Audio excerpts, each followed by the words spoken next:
Ever since ba to na wala pagka-graduate mo, ahensya niya? Oo, kasi pre-law ko dapat Dapat mag-lawyer ako. Nag-philosophy ako. Tapos, ayoko pala magbasa ng libro. Kailangan pala magbasa ng libro pag lawyer. Ganun pala yun. So, yan talaga. So, hindi mo naman pwedeng stock knowledge lang. Kala ko pwede internet lang So, napanood ko po sa YouTube. Article 37. Taka, walang ganun. Pero tinesting mo?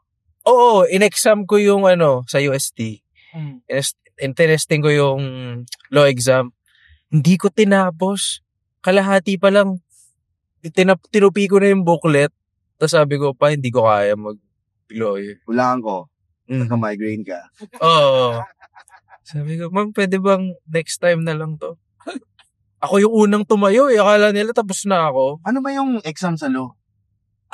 Essay lahat pa yun? Hindi. May kinalaman sa kung ano yung natutunan mo sa pre-law, general knowledge nun. Kailangan mataas yung makuha mo para alam nilang kaya mong mag-keep up sa laws. Anong mga subjects sa philosophy? Kasi ako nagkaroon ako sa first year ko, Philo 1. Introduction yun. Introduction na yung mga logic yun. Yan. Logic, anthropology.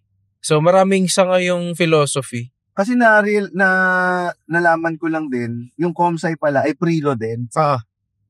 Kasi nga, parang tungkol din sa logic, kaya marami ring stand-up comedian na galing sa IT, galing sa, katulad mo, pre-law. Kasi, logic yung pinag-aaralan. Reasoning, kine-question mo yung mga bagay-bagay.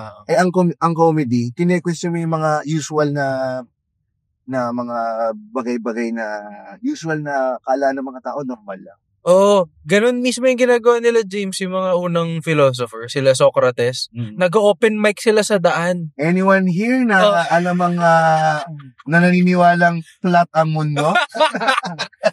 Ako lang. No? So, ganun siya. Si Socrates, putya, baliw yan daw dati. Oo, like nag-gather lang siya ng random na tao, tapos sinasabi niya, napansin niyo ba yung mga ganito, ganyan? Grabe, no? Ganon.